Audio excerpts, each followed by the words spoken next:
Bismillahirrahmanirrahim. Ya'ina muqani'i ru'usihim la yartaddu ilaihim tarfuhum wa af'idatuhum hawa.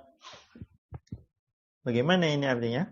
Janganlah engkau mengira Allah Subhanahu wa taala itu lalai dari apa yang telah dilakukan oleh orang-orang zalim itu. Ini kaitannya orang zalim itu melakukan kezalimannya, tapi kok dia tambah sukses gitu ya. Si zalim ini kok tambah sukses, tambah berjaya dengan kezalimannya. Kenapa enggak tiba-tiba stroke, tiba-tiba mati, tiba-tiba ketabrak gitu. Karena ada kalanya orang zalim itu langsung tunai dibalas, tapi ada kalanya kelihatannya tidak dibalas-balas atas kezalimannya itu. Nah, ayat ini ya meyakinkan kepada Nabi Muhammad termasuk umatnya. Khitabnya ini adalah Nabi Muhammad. Wala tahsabanna, janganlah engkau satu orang mengira. Maksudnya adalah janganlah engkau wahai Muhammad mengira bahwa Allah itu lalai, bahwa Allah itu luput perhatiannya terhadap orang-orang zalim, terhadap apa yang dilakukan oleh mereka. Ya, tidak. Allah tidak lalai, Allah tidak tidur. Bahasa Jawanya Allah boten sare kan begitu ya. Allah tidak lalai, Allah tidak tidur. Innama yuakhiruhum liyaumin taskhasu fihil absar. Apa yang terjadi? Ya. Allah tidak lalai, tapi yang terjadi adalah sesungguhnya Allah Subhanahu wa taala itu sedang menangguhkan ya, sedang menunda ya, balasan terhadap mereka itu sampai pada hari liyaumin taskhasu fihil absar. Mata itu menjadi membelalak atau terbelalak. Jadi akan ditunda ya, ditunda balasannya sampai pada hari di mana mata-mata mereka akan menjadi terbelalak muhti'i muqani'i ru'usahum, di mana mereka kemudian sambil tertunduk ya, tertunduk. Jadi terbelalak karena melihat sesuatu yang tidak disangka-sangka ya. Misalkan betapa besarnya siksanya, ya, betapa ternyata kezaliman kecil yang pernah dilakukannya itu dampaknya besar dan dia tidak menyangka itu. Ya. Karena kezaliman yang kemudian menginspirasi orang lain berbuat zalim itu rupanya akan kecipratan orang yang memulai atau yang menginspirasi itu. Ya. Itulah yang terjadi pada orang yang bernama Qabil. Ya. Qabil putranya Nabi Adam ini akan mendapatkan dosa atau kecipratan dosa pembunuhan oleh siapapun yang terjadi manusia sekarang ini. Ya, sampai seterusnya sampai hari kiamat. Ya. Jadi di dalam hadis itu disebutkan tidaklah terjadi pembunuhan melainkan Qabil ya, putranya Nabi Adam yang melakukan pembunuhan pertama manusia, yakni yang dilakukan atas saudaranya itu. Ya, dia akan mendapatkan juga dosanya. Ya, dosa dari pembunuhan-pembunuhan berikutnya. Ya, karena dia telah menginspirasi, memulai begitu ya. Nah, itulah keutamaan dalam tanda kutip orang yang memulai. Jika kebaikan, ya akan banyak kebaikan yang dia dapatkan. Jika keburukan, maka akan banyak keburukan pula dia akan dapatkan. Apalagi ini hal yang sifatnya kezaliman ya. Berbuat zalim. Dalam kisah Qabil dan Habil itu tadi adalah kejahatan pembunuhan yang disebutkan dalam hadis tadi itu, wasafaka dama hada, yaitu menumpahkan darah orang ini. Artinya dia termasuk juga perbuatan zalim. Jadi tidak menyangka ternyata dosa pembunuhan yang ditanggungnya bukan cuma dosa dirinya sendiri, tapi juga dosa orang-orang yang terinspirasi. Nah, begitu. Oleh apa yang telah dilakukannya. Ya. Jadi terbelalak begitu. Tidak menyangka-nyangka. Nah, tidak disangka ternyata ya, dia ketika memerintahkan untuk membunuh orang, misalkan bukanlah dia sendiri yang membunuh, tapi dia menyuruh orang lain, entah yang berseragam maupun yang tidak berseragam. Jika itu penguasa punya kewenangan untuk melakukan kezaliman itu, ya, ternyata hanya menyuruh saja, tidak mengeksekusi secara langsung, itu juga mendapatkan dosanya. Ya, mendapatkan dosanya bahkan lebih karena dia telah menyuruh orang berbuat keburukan. Ya. Dia juga akan mendapatkan dosa pembunuhan, dia akan mendapatkan dosa karena menyuruh orang berbuat buruk. Nah, dan dia akan jika itu adalah sesuatu yang sifatnya kan begini ya, yang terjadi akhir-akhir ini, ada pembunuhan, lalu kemudian ada sebagian orang yang senang dengan pembunuhan tadi. Nah, orang yang senang terhadap terjadinya pembunuhan ini juga mendapatkan dosa. Ya. Jadi syu'am atau sialnya perbuatan dosanya itu menyebar, tidak cuma berhenti pada dirinya dan yang mengeksekusi, tapi juga meluas kepada orang-orang, ya, mereka-mereka yang mendukung, yang merasa senang, ya, yang merasa beruntung, ya, merasa menang kelompoknya. Nah, itu juga akan mendapatkan dosa-dosa masing-masing dengan sikapnya itu. Nah, itu yang terjadi. Sehingga mata itu terbelalak. Nah, itu yang baru bisa terpikirkan dan bisa terjangkau oleh akal kita. Bisa jadi ada hal-hal yang di luar yang kita tahu dari kezaliman seseorang atau bahkan diri kita sendiri. Na'udzubillahi min dzalik. Itu yang kemudian berdampak sesuatu yang lebih besar dari yang kita tahu. Kita taunya kan cuma sesuatu yang kecil saja, ya, mengambil sesuatu, menggeser sesuatu. Nah, kita tidak tahu apa yang menjadi dampak dari mengambil itu tadi, dari menggeser itu tadi, dari menuduh itu tadi. Ya, misalkan menuduh orang berbuat keburukan, menuduh orang mencuri misalkan. Akhirnya timbul, ya, dosa-dosa berikutnya. Ya, kemudian berita dusta itu tadi, yaitu tuduhan dusta itu tadi, menyebar. Nah, ini dia. Yang menyebarkan juga berdosa, ya, dampaknya menjadi buruk, banyak. Ya, keburukannya menjadi banyak. Nah, itulah dosa kezaliman terhadap orang lain. Jadi ada zalim itu terhadap diri sendiri, ada zalim itu terhadap orang lain. Ya, kita harus berhati-hati, ya, diri kita ini dari berbuat zalim. Ya. Ada sebuah iktibar, ya, di kalangan para ulama. Ya. Suatu ketika ada seorang pemuda yang datang kepada seorang syekh, ya, meminta maaf. Ya. Dia meminta maaf karena sudah pernah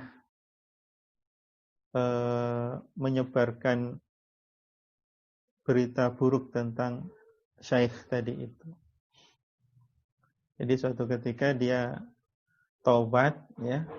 Nah, karena ini kaitannya dengan orang lain, taubatnya dirasa perlu untuk meminta maaf kepada orang yang difitnah itu tadi, datanglah si pemuda tadi itu kepada seorang guru, seorang syekh, ya, yang kemudian dia menyatakan bersalah, mengaku kesalahannya, telah menyebarkan fitnah atau tuduhan yang tidak benar, ya.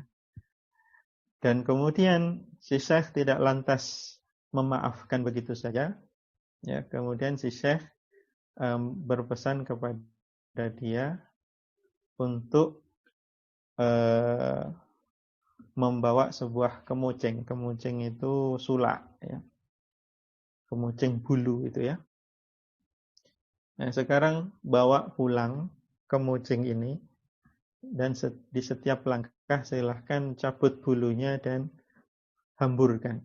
Jadi cabut bulunya dan hamburkan, buang secara dihamburkan gitu, ya. Dicabut, dihamburkan. Cabut setiap langkahmu yang menuju rumahmu. Dan besok kembali. Ya, silahkan kembali lagi. Lalu kemudian keesokan harinya dia kembali lagi. Ya. Lalu kemudian tidak lantas dimaafkan begitu. Lalu si pemuda tadi itu disuruh kembali lagi.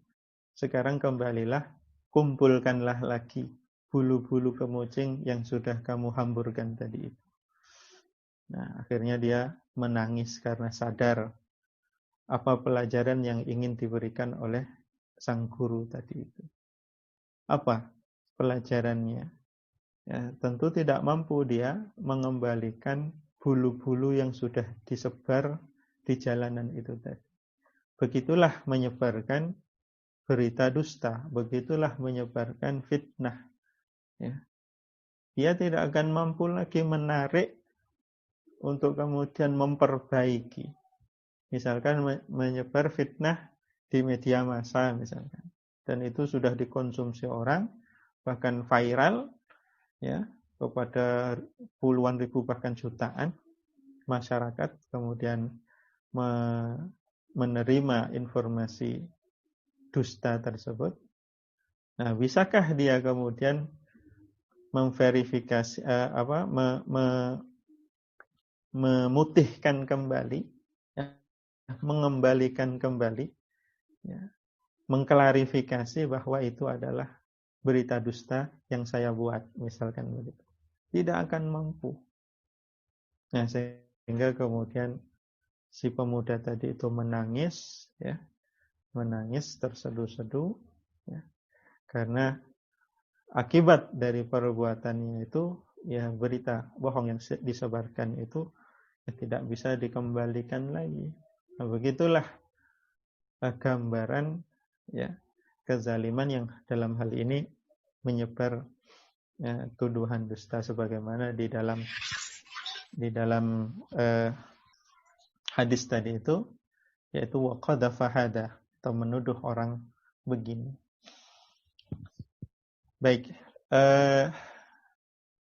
ceritanya hingga kemudian akhirnya dimaafkan, tapi itu tadi keburukan yang telah dilakukan sudah terlanjur menyebar, tidak bisa diperbaiki kembali sebagaimana asalnya. Nah, jadi begitu juga berkenaan dengan kekuasaan, ketika itu dilakukan secara sistematis, ya, secara terorganisir, bahkan kekuasaan ini memiliki kewenangan dalam media massa, dalam menyebar berita-berita informasi, ya. Bahkan konon oleh para buzzer rezim. Jadi rezim ini juga ada membentuk buzzer itu. Buzzer itu ya orang-orang yang memang dibayar, gitu ya. Bayarannya antara 2 juta sampai 2,5, bahkan ada mengatakan 3 juta. Kerjaannya adalah menyebar berita-berita, dia bikin akun sebanyak-banyaknya, baik di Facebook, di Twitter, ya, terutama itu di Twitter, di Facebook, di Instagram, kemudian termasuk merambah ke dalam aplikasi TikTok juga, ya, dan banyak hal lagi, dan banyak media lagi yang kemudian juga masuk di situ untuk kemudian terus mempropagandakan sesuatu yang dikehendaki. Nah, dengan diberitakan terus-menerus hingga masyarakat akan terbentuk pemahaman sebagaimana yang diakui teorinya dari orang barat itu, bahwasanya kebenaran itu adalah kebatilan yang diberitakan secara terus-menerus. Jadi kebatilan diberitakan secara terus-menerus hingga masyarakat itu menganggapnya benar, itu maksudnya. Nah, itu na'udzubillahi min dzalik, ya. Dan itu terjadi sekarang ini, terjadi di masa-masa kita sekarang ini, di mana informasi jahat, informasi keliru, informasi salah itu diberitakan terus-menerus, ya. Jika tidak diinginkan oleh berita yang oleh stasiun-stasiun TV atau media-media resmi, ya, mereka melakukan melalui buzzer, ya, penyebar berita, penyebar fitnah atau hoax yang terorganisir, yang mereka dibayar. Nah, begitulah yang terjadi, ya, ketika kekuasaan itu kemudian dipenuhi dengan kezaliman dan digunakan untuk berbuat zalim.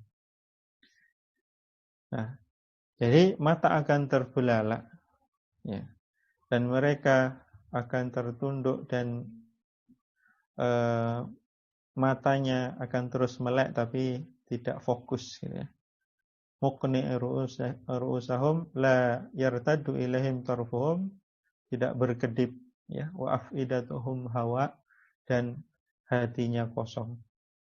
Jadi hatinya kosong, sudah enggak tahu apa lagi yang mau diperbuat.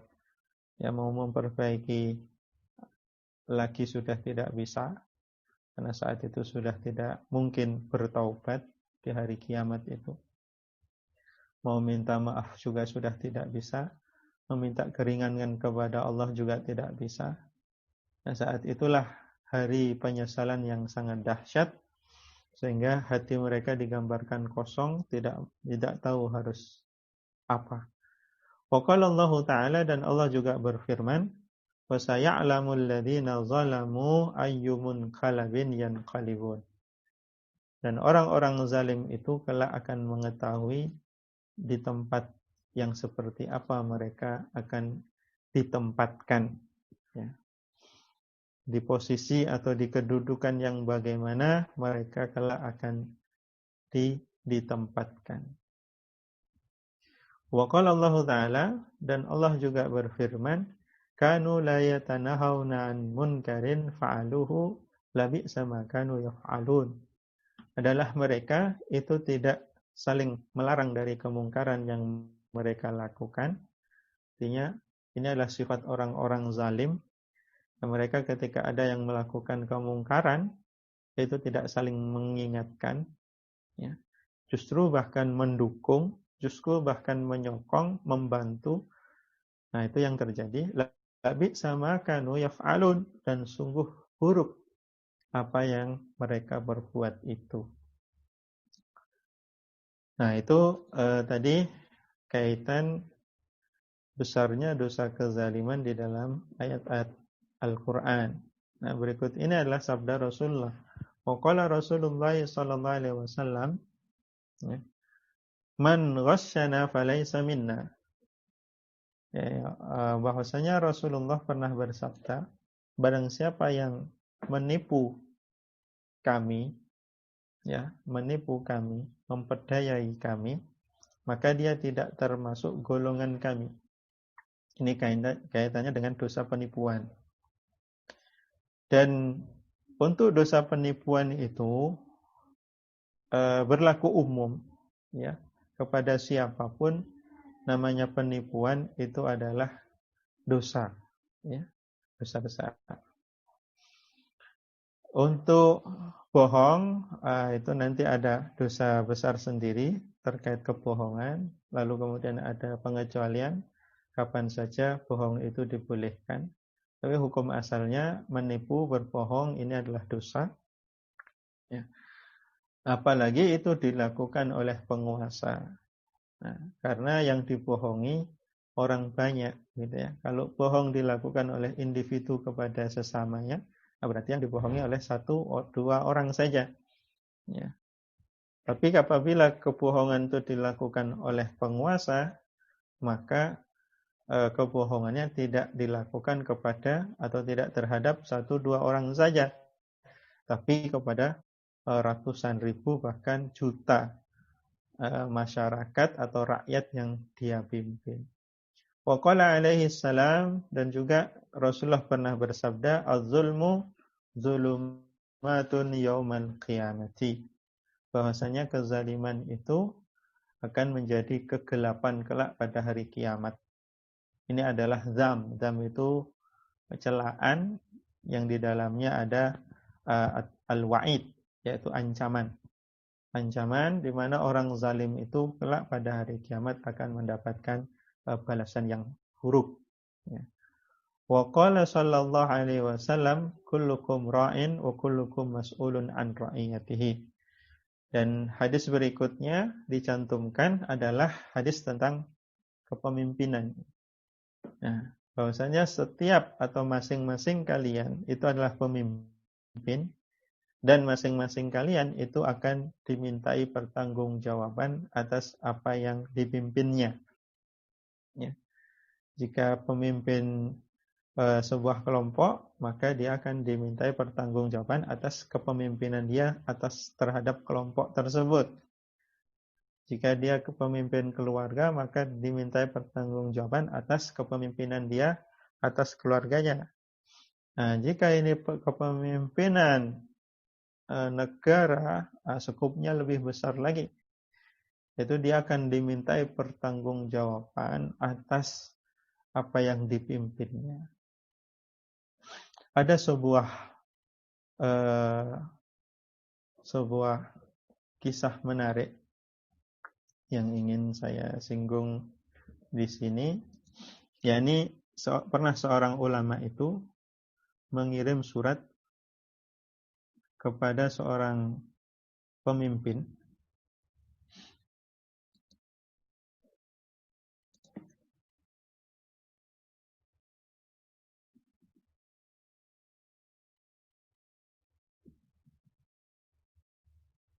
dalam rangka mengingatkan pemimpin tersebut, ya, dari terkait amanah kepemimpinan.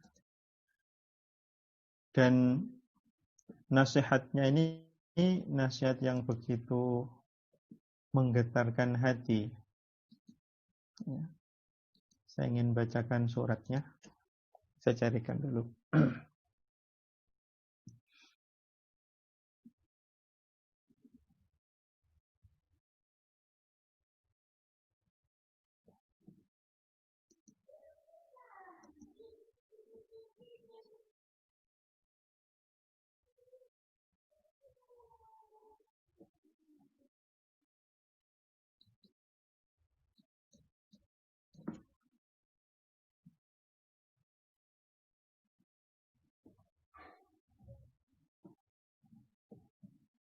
Nah, ini dia.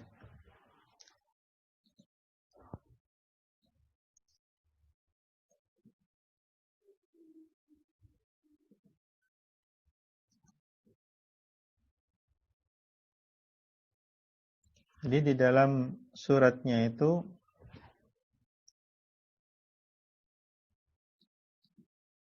mengingatkan tentang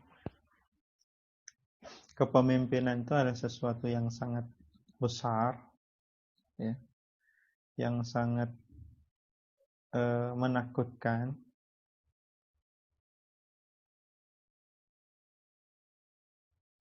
Di antara suratnya begini. Surat seorang ulama, ya, kepada seorang penguasa, ya, selepas dia pasca dia diangkat. Suratnya isinya begini di antaranya. Ya Aba Ya'qub, wahai Abu Ya'qub, laqad ubtulita bi amrin law hamalathu samawati lan fatarat. Wahai Abu Ya'qub, ya, Penguasanya ini dipanggilnya Abu Ya'qub, kunyahnya. Sungguh engkau sekarang sedang diuji.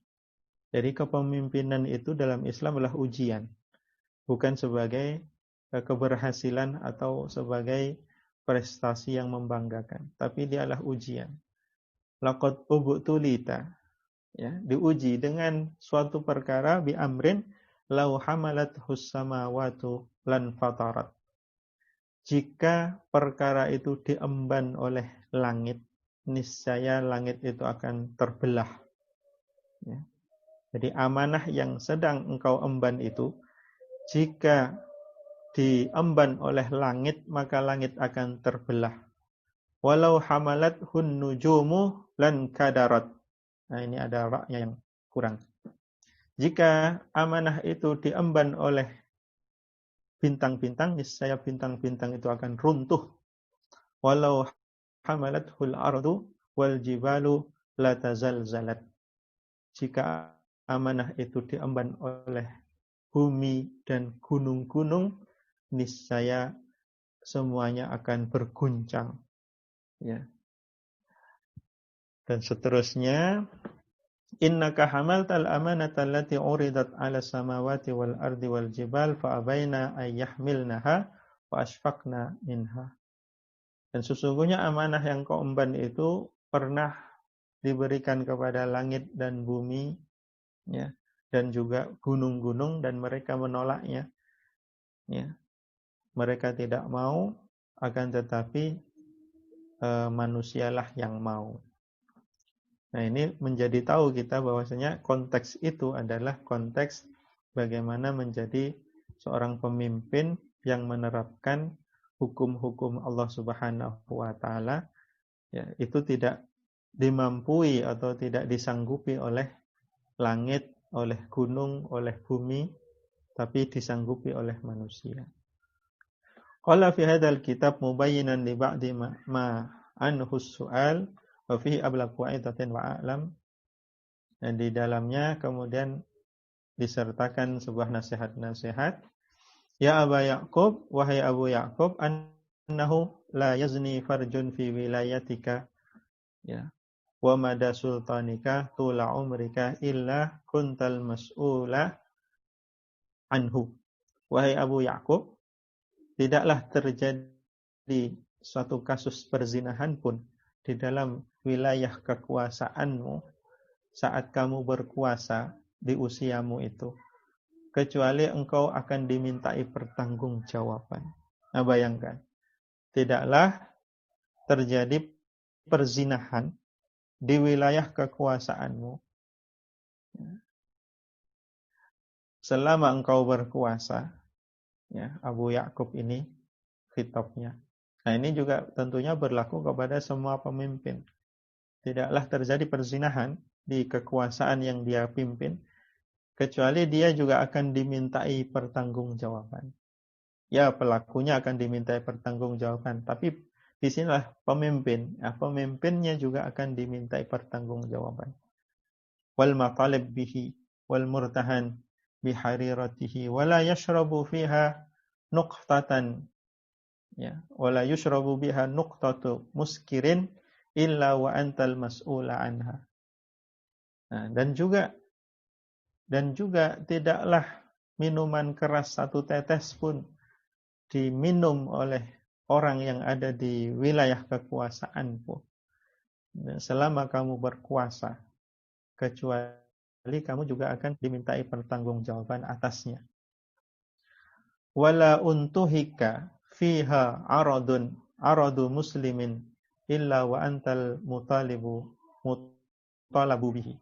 Dan juga tidaklah kehormatan seorang muslim itu ternodai di wilayah kekuasaanmu saat kamu berkuasa, melainkan engkau juga akan dituntut terkait hal tersebut. Wala yata'amalu fiha birriba, dan juga tidaklah suatu transaksi riba, ya, di dalam kekuasaanmu itu, kecuali engkau akan al-ma'khud bihi, akan menerima dosanya juga. Wa kadzalika sairul mazalimi. Begitu juga semua hal-hal kezaliman yang terjadi